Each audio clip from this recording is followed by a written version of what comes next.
말씀을 주시고 1년 내내 하루에 수십 번, 많게는 수백 번 365일을 읊조리게 하신 말씀입니다. 우리가 성경 66권을 쭉 보다가 가장 핵심을 네 복음서로 보통 이야기를 하고, 그 복음서 중에 세 복음서는 관점이 같다. 그리고 요한복음은 별도 복음, 관점이 다른 복음서라고 이야기를 해요. 요한복음은 하나님께서 예수님을 이 땅에 보내셔서 행하신 모든 기적들의 의미를 가르쳐 주시는 우리 영성, 하나님과 우리 관계, 정말 하나님이 말씀하고자 하시는 내용의 핵심이 무언가를 집중적으로 말씀하신 게 요한복음. 그래서 관점이 좀 다르다라는 의미로 별도 복음입니다. 그런데 예수님께서 요한복음에서 기적들을 행하신 궁극적인 목적이 무엇인지를 하나하나 설명해 가십니다. 많은 기적을 행했죠. 병자를 고치셨어요. 가난한 자를 먹이시고, 병든 자를 치료하시고, 눈먼 자를 뜨게 하시고, 죽은 자까지 살리셨습니다. 많은 문제를 해결해 주셨는데 그 궁극적인 목적이 무엇인가를 설명하시는 내용이 요한복음인데, 그 내용의 핵심은 뭐냐면 내가 누군 줄을 아는 것, 내가 참된 하나님의 자녀의 축복을 누리는 사람이 되기를 원하시는 목적. 아멘. 여러분, 세상에 아무리 아름답고 모든 문제가 해결돼도 내 안이 어두우면 세상이 어둡게 보이지만, 세상이 아무리 온 세상이 어둡고 깜깜해도 내 안에 빛이 임하면 내가 가는 곳마다 빛이 비추어지게 되어 있습니다. 내 안에 빛이 있으면 어디를 가나 온 세상이 아름답고 밝고 천국이 될 수밖에 없습니다. 그래서 주님은 나를 변화시키기를 원하십니다. 우리는 세상을 바꿔주라고 기도합니다. 환경을 바꿔주라고 기도합니다. 내 아내를 좀 바꿔주세요. 내 남편을 바꿔주시라고요. 내 아이를 바꿔주세요 하면은 주님은 그래 대답을 하셨는데, 신기하게 내가 보기에는 대답만 하시고 응답을 안 하신 것처럼 보이는데, 정말 바꿔주시는 방법은 내 안에 빛을 가득 채워주시는 것입니다. 내가 변하면 세상이 아름답습니다. 모든 문제가 해결됩니다. 그런데 그 내가 변화하기 위해서 제일 중요한 게 무언가를 요한복음 10장에서 이야기를 하신 거예요. 바리새인들, 서기관들, 제자들, 또 그 많은 기적을 체험한 사람들, 모든 사람들에게 공통적으로 사실은 많은 문제가 있는데, 그 문제의 진짜 원인이 뭔지 아니? 그 문제의 해결 방법이 뭔지 아니? 내가 변한다는 게 어떻게 변할 수 있는지 아니? 그건 문을 잘 선택해야 된다. 알고 보면 우리가 많은 문제가 있지만 문을 잘못 들어가서 모든 문제의 무게에 눌린 거고, 반대로 아무리 문제가 우리를 둘러싸고 있어도 문만 잘 들어가면 문제는 축복의 기회가 됩니다. 그래서 문으로 잘 들어가야 돼요. 아멘. 정말 겉으로 보니까 너무 화려한 문이에요. 그 문 주변이 너무 아름답고, 쏙 들어갔는데 들어가고 보니까 전시만 해놓고 하나도 사용할 수 없고 딱 막혀 있어요. 그런데 어떤 문을 들어갔는데 앞에는 아무것도 없어 보이는데, 그 문을 쭉 따라가니까 내가 원하는 걸 얼마든지 가질 수 있는, 나에게 주어진 보화 창고가 가득, 보화가 들어있는 창고가 딱 나오는 거죠. 우리는 눈에 보이는 화려함을 따라 갔다가 내가 하나도 취하지 못하는 거예요. 그런데 예수님의 문으로 들어가면 때마다 필요한, 우리의 구하는 것보다 좋은 것으로 넘치게 주시는 은혜를 경험하게 됩니다. 그러니까 우리는 반드시 예수님의 문으로 들어가야 돼요. 아멘. 할렐루야. 우리 좌우 옆 사람, 예수님의 문으로 들어갑시다. 예수님의 문으로 들어오셨군요. 그러니까 여기 오셨죠. 예배당 문을 들어온 것 같지만 예수님의 문으로 들어온 줄 믿습니다. 그런데 예수님의 문으로 들어가는 그 문 앞에까지 와서도 못 들어가는 경우가 많아요.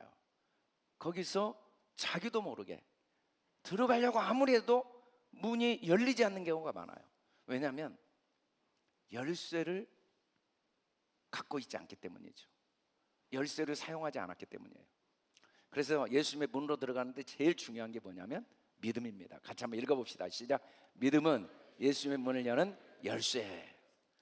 우리는 믿는 신자들이지만, 믿는다고 말하지만 과연 이 열쇠를 사용하는가 안 하는가를 성경은 이렇게 이야기합니다. 같이 한번 읽어봅시다. 시작. 기록된 바 오직 의인은 믿음으로 말미암아 살리라 함과 같으니라. 믿음으로 살질 않아요. 믿음으로 말을 하지 않아요. 믿음으로 생각을 하지 않아요. 믿음으로 느끼질 않아요. 입술로는 믿는다고 말하는 것 같은데 우리가 느끼는 건 환경의 기초에서, 상황의 기초에서, 그리고 사람들의 이야기의 기초에서 우리가 사는 경우가 너무 많아요. 그래서 예수님 앞에 딱 왔는데 문을 열지 못하는 거예요. 문만 열고 들어가면 우리를 위한 놀라운 하나님의 소망이 담겨져 있는데, 정말 때마다 하나님의 그 넓고 깊고 높은 사랑이 경험되어지고 누릴 수 있는데 믿음으로 살질 않아요. 믿음으로 살질 않아요. 믿음이라는 말이 에무나라는 히브리어 그린 문자가, 물론 우리가 생각하는 뭐 신뢰 그런 의미지만 이 단어의 내적인 의미는 하나님의 뜻의 완성, 알렘mem 바브눈 헤이는 하나님의 뜻의 완성을 의미합니다. 우리가 보기에 그것이 무슨 하나님의 선한 뜻이 있어? 어떻게 그 속에 나를 향한 하나님의 완전한 계획이 있어? 라는 생각이 들 수 있지만, 이 세상의 주관자이신 하나님은 영원 전부터 영원까지 1점의 오차도 없이 완벽한 계획과 완벽한 지혜와 완벽한 능력으로 주관하고 계신 줄을 믿습니다. 그게 믿음이에요. 믿음은 내 신념이 아닙니다. 믿음은 이해가 아니에요. 이해가 되네. 이해가 어떻게 돼요? 여러분, 우리 뇌에도 5%도 이해를 못해요. 그 세포 하나와 뇌세포 사이에 시냅스가 20만 개씩 1초에 움직이는 그 놀라운 상황들을 우리는 이해할 수가 없어요. 내 뇌도 이해를 못해요. 우주의 크기도 이해를 못하고, 내가 아무리 많은 걸 안다 하더라도 그건 너무 수억이 아니라 수조분의 1, 내가 경험한 그 미미한 것에 불과해요. 우리가 그걸 기초로 나 하나님 믿겠습니다 라고 한다면 우리는 녹슨 열쇠입니다. 썩은 열쇠예요. 절대로 그 열쇠가 문을 열 수가 없어요. 이해가 안 돼요. 절대로 받아들여지지 않아요. 상황을 보면 분명히 이 상황이 어떻게 하나님의 선한 뜻이 있는 상황입니까? 내가 그렇게 어리석은 선택을 할 때 왜 하나님은 가만히 계셨습니까? 내가 그렇게 억울한 일을 당할 때 왜 하나님은 방관하셨습니까? 라는 생각이 드는 상황들이 많이 있지만 그 상황마저도 우리는 인정해야 됩니다. 우리가 연속극을 보다가 작가가 이미 24회, 50회 다 계획을 세우고 드라마를 한 해 한 해 찍는데 한 10회쯤 딱 보고는 내가 좋아하는 주인공이 죽어버렸어요. 야, 이제 뭐 재미 하나도 없네. 이런 연속극이 어디가 있어? 저렇게 훌륭한 주인공이 죽어버리면 무슨 의미가 있어? 하고 딱 연속극을 끝내버리고 재미없다고 한다면 얼마나 어리석습니까? 그 죽음이 연속극 전체에 잠깐의 슬픔이 있지만 전하고자 하는 메시지가 얼마나 강력하고 굉장히 감동적으로 다가오게 하는 과정인지 작가는 알거든요. 우리가 그래서 어떤 경우에도 이해보다 신뢰를 선택해야 됩니다. 상황보다 하나님을 인정해야 됩니다. 그런데 하나님께서 이런 사람들을 하나하나 모아서 자기 교회, 자기 몸을 이루신다고 말씀하시면서 우리를, 하나님의 자녀인 우리를 신자라고 부른 거예요. 신자. 그래서 우리 이름이 뭐예요? 신자입니다. 아니, 소망이라고 불러도 되잖아요. 사랑이라고 불러도 되고, 예수 믿는 우리에게 소망아, 사랑아, 우리 손주가 소망이구나, 그렇게 불러도 되지만 우리를 신자라고 부른 이유가 뭐예요? 열쇠를 열지 않으면 참된 소망을 볼 수가 없습니다. 열쇠를 열지 않으면 참된 사랑을 볼 수가 없어요. 그래서 우리 교회 김신자 사모님도 계시지만 그래도 우리도 다 신자입니다. 남자건 여자건 다 신자예요. 아멘. 우리 좌우 옆서 나는 신자입니다. 저는 이신자입니다. 저는 안신자입니다. 저는 정신자입니다. 뭐 김신자 사모만 신자가 아니고 우리가 신자예요. 신자. 하나님은 우리가 신자 되기를 원하십니다. 신자로 만들어주기를 원해요. 신자만 되면 문을 열고 얼마든지 하나님의 축복을 누릴 수가 있습니다. 신자가 될 때 하나님께서 우리의 삶에 열매를 맺는 축복을 주신다고 약속을 해요. 마가복음은 16장으로 끝납니다. 마지막 주님이 하신 말씀이 뭐냐면 믿는 자에게 표적이 따른다고 이야기를 하세요. 그리고 그 믿는 자들에게 무슨 말씀을 명령하신지 같이 한번 읽어봅시다. 시작. 너희는 온 천하에 다니며 만민에게 복음을 전파하라. 여러분, 만민은 여러 사람만을 의미하는 게 아닙니다. 내가 처한 모든 상황, 내가 경험한 모든 경험을 성경은 만민이라고 그래요. 내가 처한 모든 상황, 내가 경험한 모든 상황, 온 천하에 다니며 우리가 태어나서 죽을 때까지 우리의 삶의 여정 속에서 일어난 모든 사건들을 통해 복음을 전파하라. 그 속에 하나님의 계획과 선하신 뜻을 깨달아 알고 증거해라. 그게 우리가 이 땅에 사는 목적입니다. 여러분, 눈을 뜨고 아침에 일어나서 저녁에 잠을 자고 이렇게 하루하루 살다가 어느 날 우리가 숨이 끊어져 죽는 게 목적이 아니에요. 하나님은 삶의 모든 다양한 경험을 통해, 그 모든 경험을 통해 하나님의 어떤 선한 뜻이 있는가를 하나하나 경험하고 깨달아 알고 증거하는 삶을 살도록 우리를 이 땅에 보내신 줄 믿습니다. 그래서 우리가 믿음의 사람이 되면, 믿음의 열쇠를 열고 가면 첫 번째 나타난 증상이 뭐냐면 귀신을 자꾸 쫓아냅니다. 잘못된 생각이 하나하나 깨달아져요. 너무 확실했던 생각, 너무 굳게 붙잡았던 생각들이 하나하나 얼마나 부분적이고 한계적이었는지 인정하게 돼요. 그래서 정말 믿음의 사람의 마지막은 한마디도, 말을 많이 하지만 한마디도 주장하지 않습니다. 그냥 나의 견해지, 다른 사람의 견해를 비난하거나 다른 사람의 견해를 무시하기 위해서 주장하지 않아요. 왜? 내가 하는 모든 게 다 부분적이니까, 나도 잘못된 생각이니까. 의인은 없나니 하나도 없고 다 죄인들이니까. 죄라는 말이 생각이 잘못된 것, 한자로는 너무 잘 썼어요. 죄를 귀신이라고 했는데 귀자가 돌아갈 귀자거든요. 신자가 신신자인데 돌아가야 될 생각입니다. 여호와께로 돌아가자. 그는 변함이 없습니다. 우리 생각이 문제였습니다. 그는 항상 동일하십니다. 어제나 오늘이나 우리를 향한 그의 생각의 길이와 넓이와 깊이와 높이는 사랑 하나밖에 없습니다.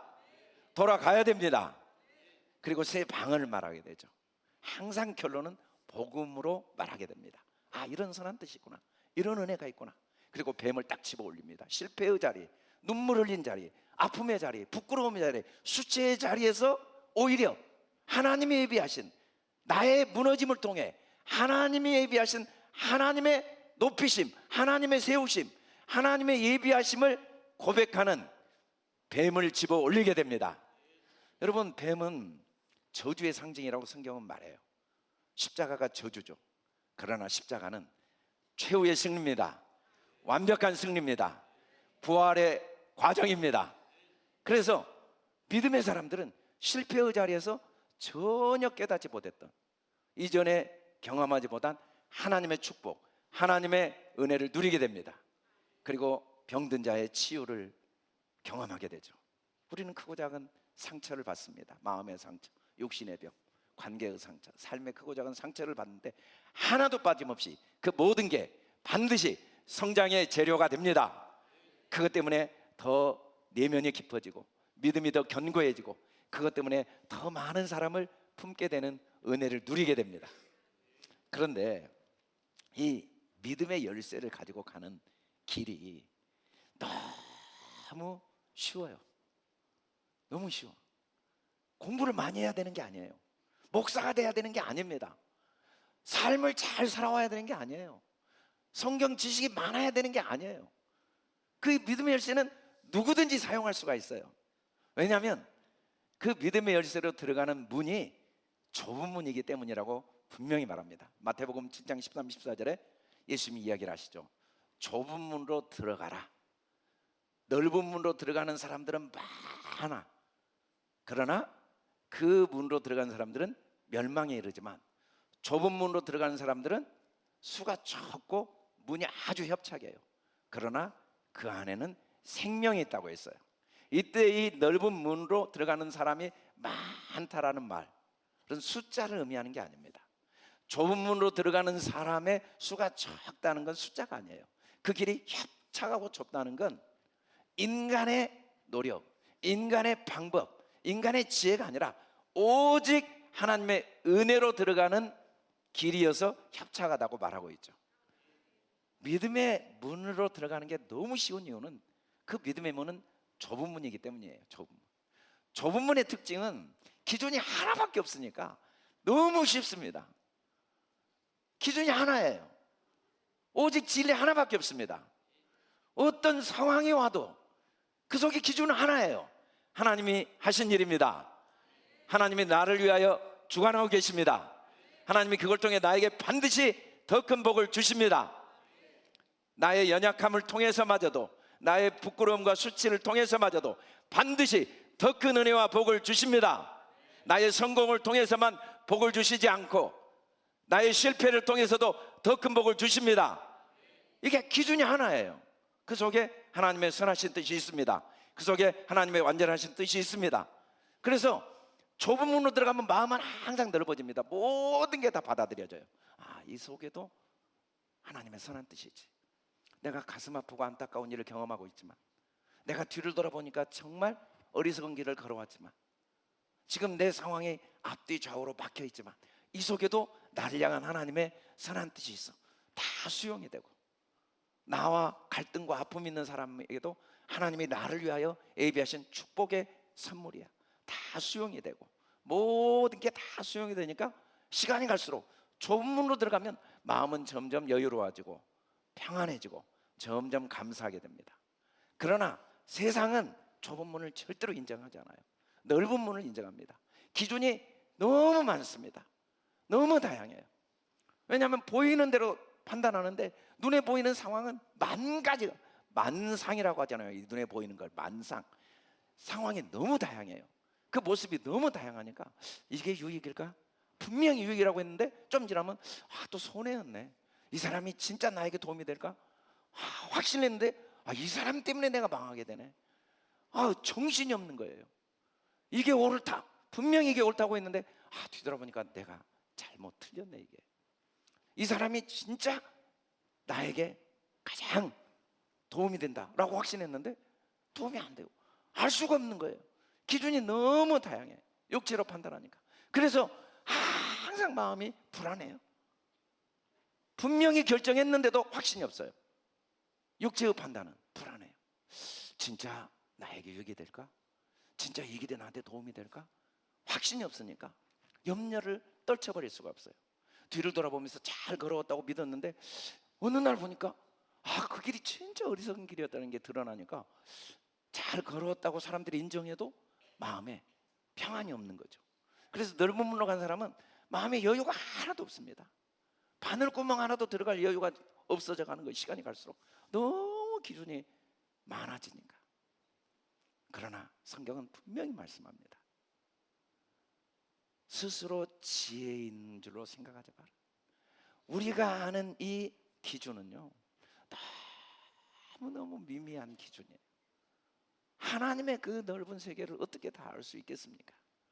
절대로 다 알 수가 없습니다. 예수님께서 그래서 뭐라고 하시는지 같이 한번 읽어봅시다. 시작. 너희는 육체를 따라 판단하나 나는 아무도 판단하지 아니하노라. 아멘. 여러분, 눈을 딱 뜨면 아침에 우리도 모르게 넓은 문으로 확 들어갑니다. 이게 뼛속까지 스며들어 있어요. 오늘 뭐 하지? 이거 할까? 저거 할까? 육체를 따라 바로 판단합니다. 눈 딱 뜨면. 하려고 한 게 아니에요. 눈 뜬 순간, 아니, 오늘 뭐부터 할까? 이거부터 할까? 저거부터 할까? 이거 뭐. 그리고 눈 딱 감으면 육체의 판단을 딱 합니다. 오늘도 이거 못했네, 이거 잘했네, 이거 뭐 이 사람 좀 왜 그랬을까, 이 사람, 이런 판단들이 나도 모르게 저절로 떠올라요. 그러나 예수님은 잘 분별하시죠. 어느 게 잘못됐는지, 어느 게 문제인지, 어느 게 어둠인지, 어느 게 빛인지. 그러나 판단을 안 해요. 판단을 안 해. 판단 안 한다는 말의 의미가 뭐냐면 그 모든 것들을 일단 좋게 봅니다. 어둠도 좋게 봅니다. 고난도 좋게 봅니다. 여러분, 이 모든 피조물 중에 동물에게는 동일하게 감정이 있어요. 개나 뭐 고양이나 물고기나 다 감정이 있어요. 사람에게도 감정이 있죠. 감정이 있어요. 그런데 그 모든 피조물 중에 유일하게 사람만 그 감정을 경험합니다. 동물들은 감정이 본능의 표현이에요. 경험이 없어요. 경험. 슬픔의 경험이 없습니다. 기쁨의 경험, 불안의 경험이 없이 그냥 불안을 표현해요. 근데 사람은 불안을 경험해요. 슬픔을 경험하고. 그런데 그 경험이 전부 판단만 잘하면 하나님의 은혜의 통로가 됩니다. 판단만 잘하면, 육체를 따라 판단하지 않고, 아무도 판단하지 않고, 어떻게 판단하는가? 진리로 판단하기만 하면 그 모든 경험들이 삶을 점점 그리스도의 형상으로 자라게 하는 축복의 통로가 됩니다. 그래서 우리가 계속 예수님의 문으로 들어가면은 눈을 딱 뜨면 그냥 노력한 게 아니고 의식한 게 아니고 감사합니다 하고 일어나요. 판단할 게 없어요. 감사밖에. 오늘이라는 시간이 감사합니다 하고 막 다니면서 나는 행복해. 그리고 하루를 시작해. 거울을 딱 보고, 저도 거울 보는 연습을 많이 하는데 어차피 일어나면 화장실에 들어가고 거울부터 보더라고요. 딱 보고 나는 행복해. 이게 좀 오래됐으니까 제가 하고 있는지 모르는데 저도 하고 있더라고요. 들어가면 행복해. 그건 우리의 올바른 판단입니다. 여러분, 오늘 아침에 일어나니까 이렇게 감사하지 하고 자기도 모르게 말했던 사람 손 내려보세요. 다 말했네. 여러분들 진짜 어떻게 그럴 수가 있죠? 제가 설교 안 해도 되겠네요. 정말 그게 예수님의 문으로 들어가는 믿음이 주는 축복입니다. 우리는 질문이 하나밖에 없어요. 그럼에도 불구하고 하루에 질문하는 훈련을 해야 돼요. 여러분, 질문이 없는 인생은 가장 어리석고 불행한 인생입니다. 질문이 많은 인생은 가장 지혜롭고 행복한 인생이에요. 그런데 문제는 질문을 잘못해요. 그 잘못된 질문이 그 좋은 질문의 특권, 유일하게 사람만 할 수 있는 특권을 다 남과 나를 괴롭히는 도구가 돼버리지만, 질문만 잘하면 우리의 삶에 일어나는 모든 사건들이 나와 남을 축복하는 도구가 됩니다. 우리의 질문 하나밖에 없어요. 좁은 문으로 딱 들어가요. 질문이 하나. 같이 한번 읽어봅시다. 시작. 이것을 통해 하나님이 나에게 무엇을 깨닫게 하시는가? 하나님은 우리가 하나님의 선한 뜻을 깨닫기를 원하십니다. 하나님의 그 오묘한 진리를 깨닫기를 원하십니다. 내 수준에서 세상을 보지 않고 하나님의 수준으로 세상을 보는 능력이 날로 더해지기를 원하십니다. 그래서 반복된 하루를 절대로 주시지 않고, 겉으로는 반복된 것 같지만 그 삶의 모든 상황들이 아직 깨닫지 못해서 반복되고 있고, 깨닫기만 하면 반복이 아니라 하나하나 새롭게, 매일매일 새롭게 우리에게 주어지게 되어 있습니다. 그래서 매 순간 혼자 질문하는 연습을 해야 돼요. 이것을 통해 하나님이 나에게 무엇을 깨닫게 하시는가? 우리 눈 감고 같이 한번 해봅시다. 시작. 이것을 통해 하나님이 나에게 무엇을 깨닫게 하시는가? 다시 한번 시작. 이것을 통해 하나님께서 나에게 무엇을 깨닫게 하시는가? 계속 질문해야 돼요. 문제가 생기면, 갈등이 생기면, 아픔이 오면 하나님 이걸 통해 또 뭘 깨닫게 하시지? 질문하면 하나님이 가르쳐 주십니다. 깨닫게 하십니다. 그럴 때 삶의 희열이 있습니다. 그럴 때 삶의 에너지가 공급됩니다. 깨달으면요 지치지가 않아요. 그리고 더 깨닫고 싶어요. 제가 제 아내한테 좀 미안하긴 하지만 저는 정말 혼자는 못 살아요. 그런데 혼자 잘 살 수 있어요. 하루 내 혼자 있어도 재밌게 지내요. 알고 싶은 게 너무 많아요. 성경을 읽을 때마다 그 단어 하나하나에, 문장 하나하나에, 사건 하나하나에 또 다른 하나님의 은혜를 깨닫는, 그 읽어가면서 볼 때마다 깨닫는 은혜를 주시니까 혼자는 못 살지만 혼자는 또 잘 살아요. 하나님은 우리 사람을 다 그렇게 만들어 놓으셨어요. 혼자는 절대 못 살아. 그러나 얼마든지 그럼에도 불구하고 혼자 살 수가 있어요. 언제? 깨닫기만 하면, 깨닫는 은혜를 주시면, 깨닫는 능력을 우리에게 주셨기 때문에. 아멘. 근데 올바로 깨달으려면 기준이 하나여야 됩니다. 반드시 그 속에 이해가 안 돼도, 절대로 받아들일 수 없어도 하나님의 선한 뜻이 있습니다. 여러분, 우리가 성경 66권을 읽어보면 도저히 받아들일 수 없는 이야기로 가득 차 있어요. 아브라함을 부르셨으면 해도 너무하지, 평범하게나 살게 해야지. 어떻게 아내를 빼앗깁니까? 어떻게 조카하고 그렇게 헤어져야 됩니까? 어떻게 남들 다 낳는 아이 하나 못 낳고, 그것도 이 여종을 통해 낳은 아들 때문에 아내와 여종이 갈등을 겪고 그 고통을 내가 겪어야 됩니까? 어떻게 이제 나이가 늙어 아이를 낳을 수 없는 상황이 됩니까?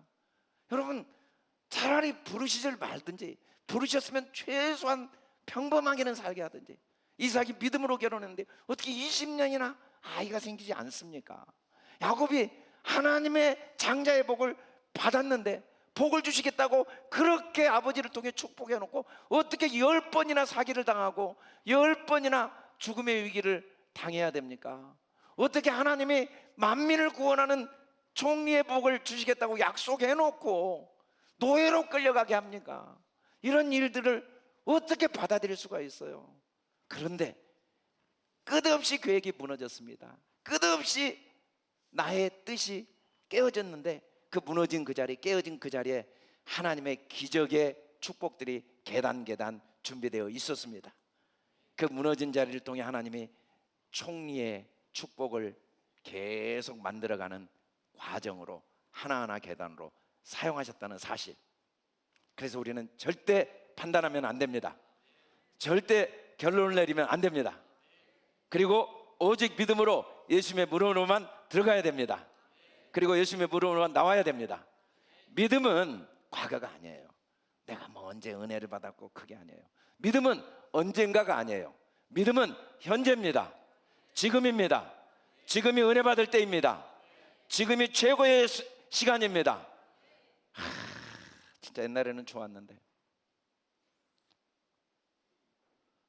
그랬나요? 그랬죠. 이 말만 하면 옛날에는 좋았다고 그래. 언젠가는 나도 좋은 때가 오겠는데, 그럴까요? 지금이 안 좋은 사람이 언젠가는 좋을 때가 오지 않습니다. 지금이 좋은 사람에게 언젠가는 더 좋은 때가 옵니다. 지금이 최고의 때입니다. 지금이 은혜 받을 때입니다. 같이 한번 읽어봅시다. 시작. 내가 문이니 누구든지 나로 말미암아 들어가면 구원을 받고 또는 들어가며 나오며 꼴을 얻으리라. 그래서 지금이 제일 중요해요. 지금 들어가고 지금 나와야 돼요. 지금 매 순간 들어가고 나와야 됩니다. 들어간다라는 말은 철저하게 내 눈이 없어지고 내 귀가 없어지는 거예요. 내 짐이 없어지는 겁니다. 여러분, 진심으로 주님 앞에 매일 기도해야 돼요. 주님, 절대 내 죄는 내 죄가 아니라 주님의 죄입니다. 주님, 내 병은 내 병이 아니라 주님의 병입니다. 주님, 내 문제는 내 문제가 아니라 주님의 문제입니다. 우리 교회의 문제, 이 나라 문제는 교회의 문제, 나라의 문제가 아니라 주님의 문제입니다. 내 남편 많은 문제가 있고 많은 어려움이 있지만 주님의 문제예요. 주님의 어려움입니다. 내 아이 여러 문제가 있고 어려움이 있지만 주님의 문제예요. 주님의 어려움입니다. 매일 들어가야 됩니다. 진심으로 들어가야 됩니다. 그의 은혜를 헛되이 하지 않도록 짐을 내려놓아야 됩니다. 우리가 들어가야 돼요. 진짜 들어가. 그리고 들어갔으면 이제 올바로 나와야 돼요. 나온다는 건 주님의 입술로 말하는 거예요. 결론은 감사로 끝나야 됩니다.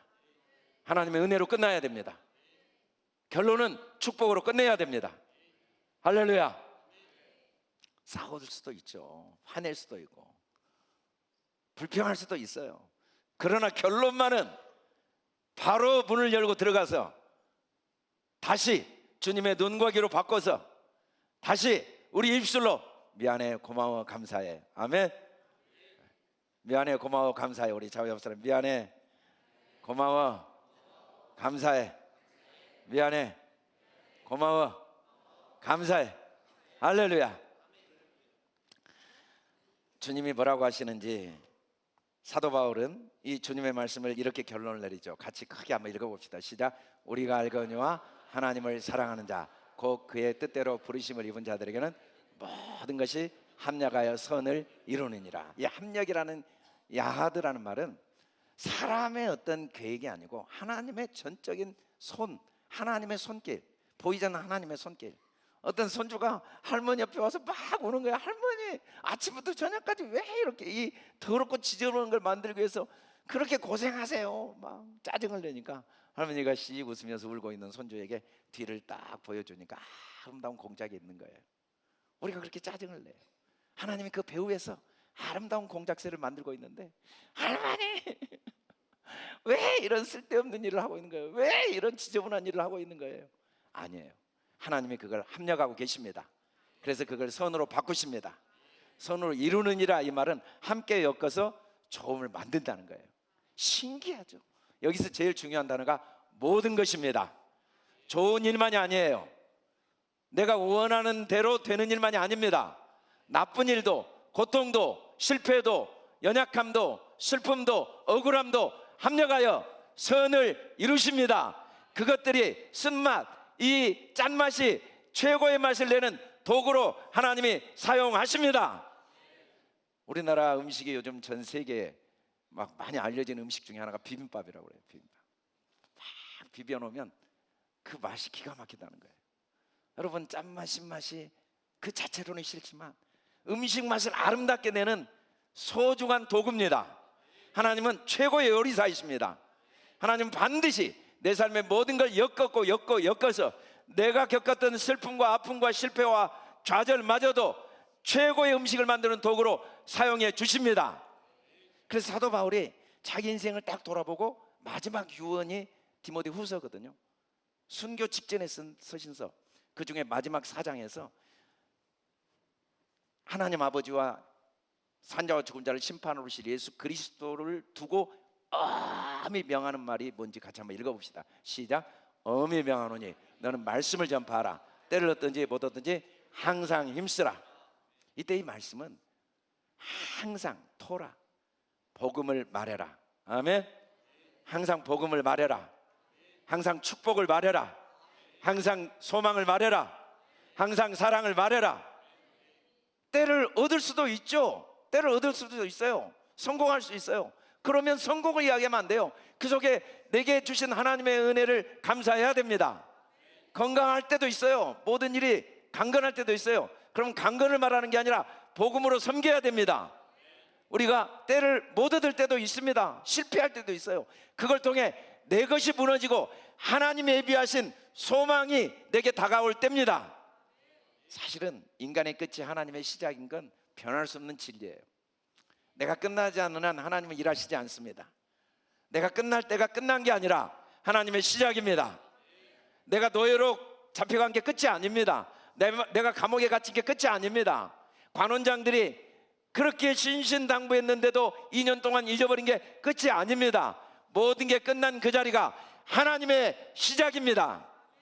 그래서 우리는 질병 때도 이 병이 내 병이 아니고 주님의 병이니까 더 주님을 의지할 기회로 생각하고 감사해야 됩니다. 모든 대화와 상황의 결론,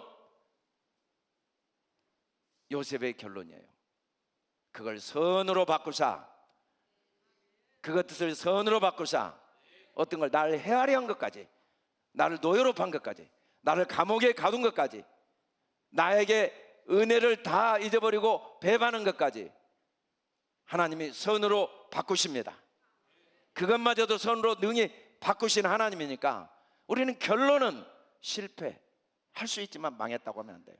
하나님이 그걸 통해 새로운 길을 예비하셨습니다.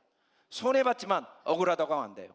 하나님이 이걸 통해 내가 생각지 못한 더 귀한 은혜를 주십니다. 갈등 때문에 사람을 원망하면 안 돼요. 이걸 통해 관계의 축복을 반드시 주십니다. 내가 어떻게 올바른 관계를 맺어야 될지, 이 갈등과 아픔이 없으면 나는 좁은 마음으로 살 수밖에 없어요. 질병, 이 질병 때문에 하나님을 더 의지하게 되었으니까 우리는 절대로, 결론은 낙심과 절망과 원망과 불평이 아니라 하나님을 더 의지하고 감사해야 됩니다. 옛사람들은 그래서 마침표가 딱 정해졌어요. 자기가 찍습니다. 틀렸어, 안 돼, 어쩔 수 없어, 그 소용없어, 손해봤네, 방법이 없잖아, 어리석었잖아, 이렇게까지 내가 잘못 살아오다니, 어떻게 시간을 돌이켜, 안필이 막막해. 이게 자기가 마침표를 찍어요. 그러나 새 사람은 마침표를 하나님께 맡깁니다. 하나님이 합력하여 선을 이루십니다. 이 모든 걸 선을 이루십니다. 하나님이 이 모든 걸 통해 나를 더 큰 복을 주십니다. 하나님이 더 큰 능력을 주십니다. 아멘. 그래서 우리는 습성이 바뀌어야 돼요. 하루아침에 되는 게 아닙니다. 똑같은 상황이지만 습성이 바뀌어야 돼요. 하나님을 바라보는 사람으로, 모든 걸 과정으로 보고 그 속에 어떤 하나님의 뜻이 있는지, 그래서 항상 좋은 걸 기대하는 습성의 사람이 돼야 돼요. 그러나 옛사람은 세상만 바라봅니다. 환경만 바라보고 결론으로 봐요. 과정인데, 모든 게 하나님의 그 섭리와 과정인데, 그리고 왜 나에게, 하나님에게 관심이 없어, 하나님. 그리고 미리 나쁨을 걱정합니다. 여러분, 우리가 어떤 분이 아이들을 위해 성경 이야기를, 스토리를 기록해 놓은 걸 보니까 요셉 이야기를 기록해 놨는데, 요셉이 진짜 힘들었던 건 뭐냐면, 노예로 끌려가면서도 하나님, 이것 분명히 하나님이 나에게 더 큰 복을 주실 줄 믿습니다.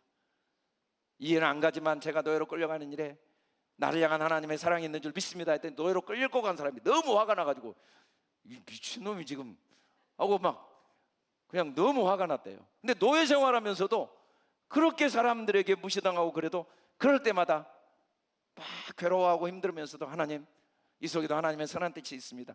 감옥에 갇혀서도, 감옥에 들어갔는데, 야, 너를 그렇게 누명 씌운 사람한테 원망하고 불평해야지. 근데 감사하는 게, 그렇게 사람들이 그걸 제일 감당하기 힘들어했다고 그러더라고요. 그게 제일 감당하기 힘든가 봐요. 그러면서 어떤 왕 이야기를 해요. 그 왕이 사냥을 좋아하는데 갈 때마다 데리고 간 사람이 있어요. 이 사람은 옆에서 항상 사냥을 잘못하건 잘하건 말이 똑같아. 아주 좋은 일입니다. 잡아도 아주 좋은 일입니다. 하나님께서 복을 많이 주셨네. 놓쳐도 아주 좋은 일입니다. 하나님께서 복을 주셨네요. 이걸 통해 하나님이 더 큰 은혜를 주실 거예요. 이거 반드시 왕에게 좋은 일입니다. 항상 옆에서 그 이야기를 해주니까, 사냥할 때마다 힘이 나니까 항상 데리고 갔는데, 어느 날 실수로 손가락이 잘린 거예요. 그랬더니 옆에서 또 그러네. 왕이시여, 낙심하지 마십시오. 이 손가락이 잘린 게 분명히 좋은 뜻이 있을 겁니다. 분명히 이것 때문에 하나님의 선한 뜻이 있고 좋은 일이 있을 겁니다. 그러니까 네 손가락이 잘려봐라 한번.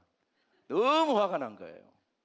그리고는 당장에 감옥에 가더라고. 그랬더니 죄송합니다 할 줄 알았더니, 제가 감옥에 갇힌 것도 좋은 뜻이 있을 겁니다. 이 속에도 하나님의 선한 뜻이 있을 겁니다. 빼주고 싶은 마음이 싹 없어진 거예요. 감옥에 가둬버리고 이제 사냥을 혼자 간 거죠. 혼자 갔는데, 하필이면 그때 혼자 갔다가 식인종들한테 잡혔어요. 식인종들이, 이거 제대로 된 재물을 하나 잡았다고 이제 재물을 잘 바치려고 온몸을 싹 벗겨서 보니까 손가락이 하나 잘렸네. 우리는 이 부정한 재물을 바칠 수 없다고 풀어줘 버린 거예요. 그래서 이제 왕이 오면서, 우리 신하말이 진짜 많네. 이 손가락이 잘려가지고 내가 꼼짝없이 죽을 뻔했는데 살았다고 와가지고는 신하한테, 왕한테 미안하다고 그러면서, 그런데 너는, 근데 네가 감옥에 갇힌 건 뭐 그렇게 좋은 일이냐 그랬더니, 왕이셔, 생각해 보십시오. 만일에 제가 감옥에 안 갇혔으면 왕 따라갔다가 제가 대신 재물이 되지 않았습니까? 여러분, 우리가 다 이해는 못해도 나중에 보면, 감사하고 나면 진짜 감사할 일입니다. 진짜 그 속에 좋은 일이 있습니다. 우리는 좋은 일만 생각하다가, 좋은 일만 말하다가, 좋은 일을 경험하다가 하늘나라 갈 결단이 필요합니다. 그게 우리 평생의 소원이에요. 평생의 소원. 그런데 그 소원은 결단으로 안 돼요. 수없이 반복해야 돼요. 수없이 반복. 그 반복의 자리가 예배의 자리입니다. 여러분, 그래서 인생을 이 땅에 태어나 1년은 52주인데 진짜 예배만은 절대 내가 이 축복을 놓치지 않겠다, 이 특권을 놓치지 않겠다. 반복이 운명을 조각하거든요. 우리의 모든 불행은 어릴 때부터 반복돼서 내 힘으로 물리칠 수가 없어요. 배운다고, 결심한다고, 다짐한다고 되지 않아요. 반복에서 내 안에 뿌리가 내려 있거든요. 이 반복을 태우는 자리가 이 잘못된 옛 습성, 옛 사람의 반복, 항상 문제만 생기면 나쁨을 생각해요. 왕도 손가락 끊어지자마자 나쁨을 생각했잖아요. 이게 본성이거든요. 이 본성을 태우는 자리가 예배의 자리입니다. 이 때를 씻어내는 자리가 예배의 자리입니다. 예배의 자리에 오지 않고, 예배의 자리에 절대로 오지 않고 예수님의 문으로 들어갈 수가 없습니다. 그러나 예배의 자리에 오면 계속해서 이 죄악된 옛사람이 씻겨집니다. 옛사람이 태워집니다. 새 사람, 어떤 경우에도 좋음을 생각하는 능력이 나타납니다. 그래서 우리가 매일 들어가야 돼요. 매일 들어가. 매일 말씀을 묵상하고, 매일 하루를 돌아보고, 매일이 예배의 의무가 아닙니다. 예배는 축복입니다. 예배는 특권입니다. 이 축복을 놓치면 안 됩니다. 이 특권을 절대로 어떤 것과 바꿔서도 안 됩니다. 그러면 삶이 예배가 됩니다. 눈을 떠도 감사로 시도하고, 눈을 감아도 주님, 나같이 행복한 자가 어디 있습니까? 좋은 걸 생각하다 잠에 듭니다. 나쁜 일이 있지만, 가슴 아픈 일이 있지만 그것마저도 분명히 좋을 거라고 확신하는 산 제사, 산 예배를 드리는 능력이 예배 자리에 오는 자들에게, 날마다 들어오는 자들에게 하나님이 주시는 능력입니다. 예배가 끝나면 우리는 나갈 때 다른 말 하면 안 돼요. 예배를 끝나고 나간 순간 세상 이야기를 하는 게 아니라 복음을 이야기해야 됩니다. 하나님의 선한 뜻을 이야기해야 됩니다. 하나님의 은혜를 이야기해야 됩니다. 부끄럽죠. 이 상황이 이렇게 어려운데 내놓을 게 있어야지, 자랑할 게 있어야지, 해놓은 게 있어야지. 죄밖에 허물밖에 없는데 그래도 복음을 말해야 됩니다. 축복을 말해야 됩니다. 말씀을 끊임없이 읊조려야 됩니다. 아멘, 아멘, 할렐루야, 아멘, 아멘. 우리가 한 해를 마무리하면서 이렇게 함께 주님 앞에 예배드리며 주님의 문으로 들어갈 수 있게 되어 감사합니다. 이제 우리가 주님의 문에서 나와 복음으로 결론을 낼 수 있게 되어서 감사합니다. 특별히 12월 31일은 10시 30분에 한 해를 마무리하는 송년 예배를 드립니다. 여러분, 한 해를 예배로 마무리하기를 주님의 이름으로 축복합니다. 가정과 자녀들이 함께 다 모여 한 해를 꼭 예배로 마무리하는 은혜를 누리시길 주의 이름으로 축복합니다. 2026년 새해를 꼭 예배로 맞이하기를 주님의 이름으로 축복합니다. 아멘, 할렐루야. 우리 다 같이 일어나 5번 크게 선포하고.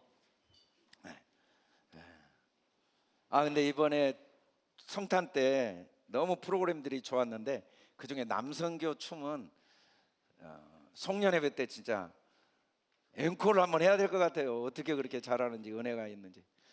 남성교, 여성교가 항상 멋있는 춤을 췄는데 우리 남성교 박수 한번 쳐주세요. 아멘. 우리 크게 5번 선포하고 찬양합시다. 할렐루야.